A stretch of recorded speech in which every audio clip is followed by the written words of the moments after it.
Assalamualaikum warahmatullahi wabarakatuh. Saya Alda Vanur Azela, kelas 2B, Program Studi Pendidikan Bahasa dan Sastra Indonesia, Fakultas Keguruan dan Ilmu Pendidikan, Universitas Singapura Bangsa Karawang. Pada video ini, saya akan mengapresiasi salah satu karya sastra, yaitu prosa fiksi atau novel yang berjudul Yazakura.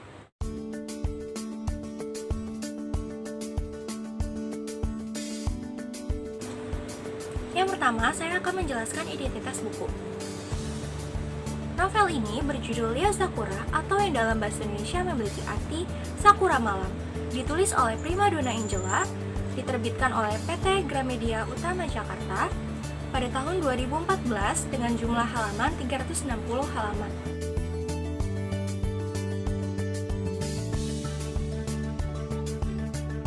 Yang kedua, ada unsur intrinsik dalam novel.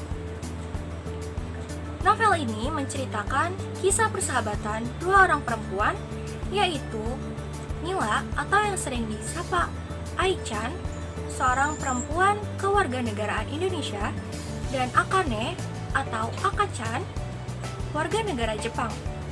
Mereka berdua sudah bersahabat sejak sangat lama.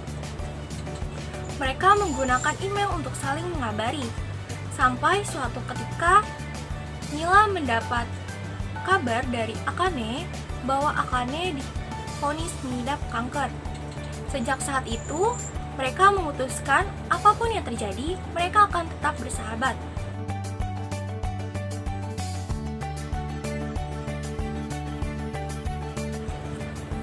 Tokoh dan penokohan.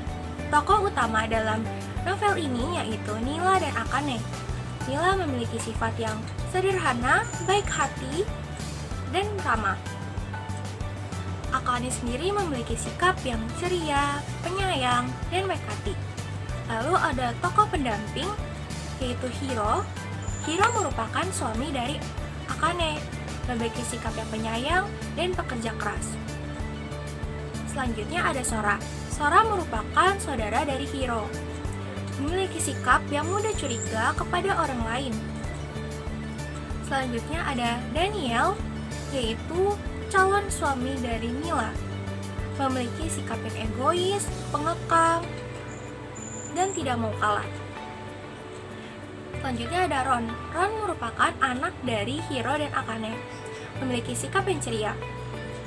Ada juga Dr. Yamashita, memiliki sikap yang baik hati, ramah, dan penyayang.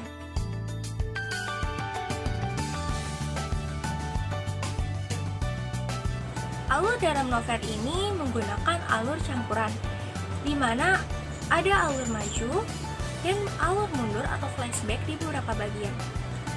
Tahapan alurnya, yang pertama ada orientasi ketika Nila membaca surat dari Akane. Kedua ada konflik ketika Nila mengetahui bahwa Akane divonis kanker. Yang ketiga ada klimaks. Setelah kanker Akane sembuh, ternyata tidak lama kemudian kanker Akane kembali menyerang. Keempat ada anti klimaks, di mana Nila akhirnya memutuskan untuk ke Jepang untuk menemui Akane. Yang terakhir ada resolusi, yaitu ketika Akane bukanlah menjadi seorang penyintas, melainkan dia kalah dalam melawan penyakitnya.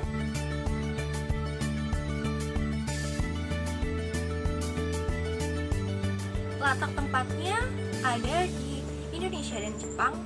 Di Indonesia sendiri ada di Bandung. Bandung merupakan rumah dari Nila. Ada Tanah Lot, merupakan tempat pertemuan Nila dan Akane setelah Nila mengetahui bahwa Akane divonis kanker. Kedua ada Jepang. Di Jepang, tepatnya di Osaka, yang merupakan rumah dari Akane. Serta Tokyo, tepatnya di Disneyland, tempat berliburnya Nila dan Sora. Selanjutnya ada latar waktu.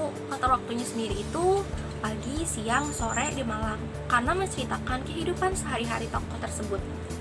Latar suasana menegangkan, mengharukan, dan menyedihkan.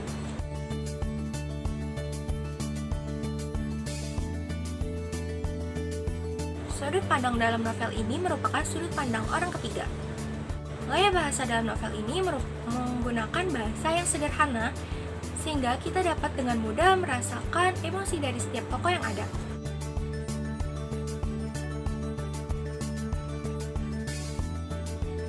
Amanatnya, meskipun kita memiliki kesempatan yang sedikit, kita harus tetap berjuang dan jangan pantang menyerah, karena kita tidak tahu apa yang akan terjadi di masa depan.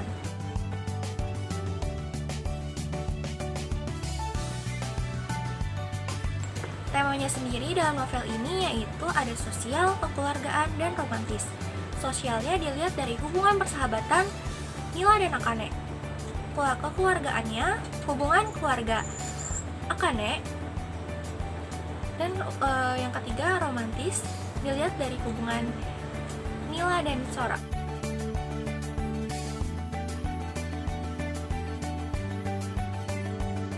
Hal yang dominan dalam novel ini yaitu sosial dan budaya. Sosial sendiri seperti tadi yang sudah saya sebutkan yaitu hubungan persahabatan Nila dan Akane. Dan kebudayaannya itu karena menggambarkan dua kebudayaan yang sangat kontras perbedaannya yaitu Jepang dan Indonesia.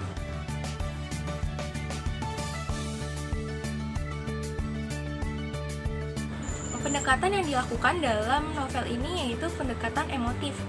Karena pendekatan emotif ini menyatakan bahwa karya sastra hadir untuk menghibur pembacanya. Seperti kita membaca novel ini ya, kita akan merasakan banyak kesan seperti dari kesenangan, mengharukan, kesedihan. Nah, dari kesan-kesan itu pula, itulah yang akan menghibur kita sebagai pembaca.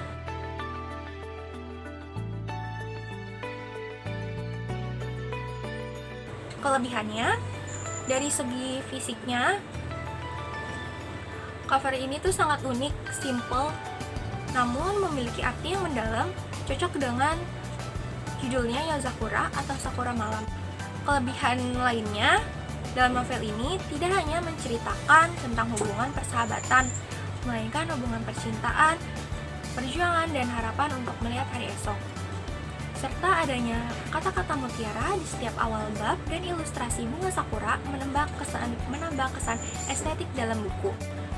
Penggunaan bahasa Jepang dan Indonesia juga akan menambah wawasan pembaca.